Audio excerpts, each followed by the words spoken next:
Voilà, bienvenue, c'est Mathieu Ingénieur. Rendez-vous n'est pas manqué sur ma page YouTube. Ce cours également d'aujourd'hui porte sur comment déterminer des réels A, B et C en passant par la méthode de la détermination des coefficients indéterminés, on peut aussi l'appeler la méthode des identités remarquables. Très rapidement également, nous avons un polynôme, comme l'indique l'exercice. Voilà, donc on dit soit P de x égale à AX au cube plus BX carré plus CX plus B.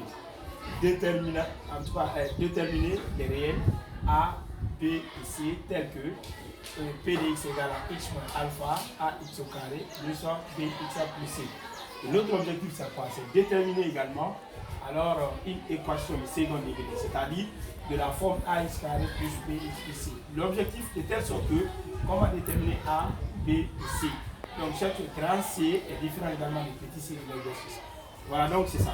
Donc ici, là, pour déterminer également les réels A, B et C, à travers également le polynôme mère de la forme AX au cube plus BX carré plus CX plus D, ça travers également, en tout cas ce cours, extrêmement important, on va essayer de voir qu'est-ce qui va se passer dans l'eau.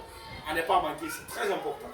Et voilà ici, nous allons ici également prendre le polynôme, soit P de x égale à AX au cube plus BX au carré plus CX plus D. Ici le polynôme. Et voilà donc le polynôme ici, on va ici déterminer. L'objectif, c'est déterminant les réels A, les réels, et voilà, les réels A, B et C. Voilà donc voici, ce sont ces réels que nous allons déterminer, A, B et C. D'accord? De telle sorte que P de x soit égal à x moins alpha facteur AX au carré plus BX plus C. Voilà, donc ici, on rappelle que alpha qui est là est appelé racine évidente de P de x. Alpha qui est là, alpha est la racine. Est la racine évidente. Est la racine évidente de P. Donc si alpha est la racine évidente de P, ce qui reviendra à dire, c'est-à-dire que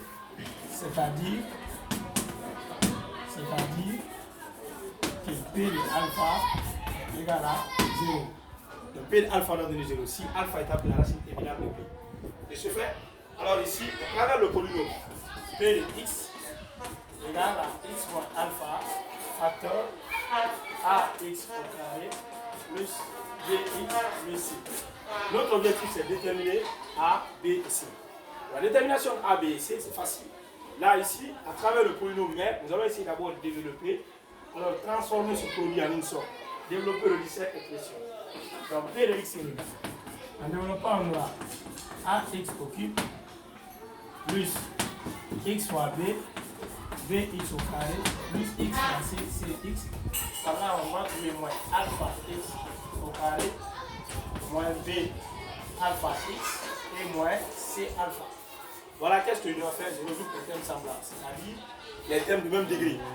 Donc je vais trouver AX au cube plus BX au carré moins A alpha x au carré plus CX moins B alpha x moins C alpha.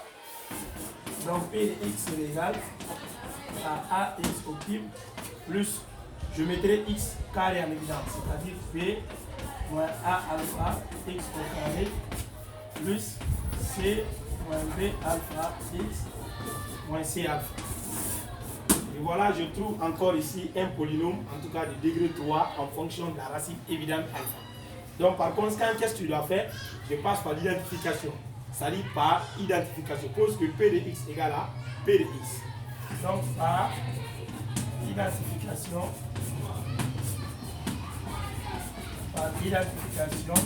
le lieu, posons que P de x égale à P de x. Donc, cette première expression de P de x doit être égale à cette deuxième expression en fonction de alpha. Donc, de ce fait, qu'est-ce que je dis? Je vais AX au cube plus P moins A alpha x au carré plus C moins B alpha x moins C alpha égale à AX au cube plus BX au carré de Cx plus D. Donc, je fais qu'est-ce que j'aurai ici? J'aurai AX au cube doit être égal à AX au cube et B moins A alpha X au carré n'est rien d'autre que Bx au carré et C moins B alpha X ne sera rien d'autre que Cx. Et j'aurai ici également moins C alpha, c'est égal à D. Donc, je fais ici, X au cube vont se simplifier directement. Donc, je trouve que grand A égale à petit a. Et X carré se simplifieront. Donc, je vais avoir B moins A alpha égale à petit b. Et enfin, je vais trouver C moins B alpha, c'est égal à C. X vont simplifier. Et par là, C aussi, si vous voulez, d'une part, est aussi égal à moins 2 sur alpha. Voilà, donc notre objectif, ce qui m'intéresse, là nous allons se focaliser sur ces trois expressions, ça suffit, c'est bien. Donc B c'est égal à A alpha plus B, et C c'est égal à B alpha plus C. Donc C qui est là, c'est petit C. Voilà, de telle sorte que ici, A, B et C sont les coefficients respectifs également de polynôme Px égale AX au cube plus Bx au carré plus Cx plus D. Attention, avec également A qui est là différent de 0. Là, petit a qui est là doit être différent de 0 pour alors respecter la condition pour que l'équation soit appelée, ou bien le polynôme soit appelé un polynôme de troisième degré.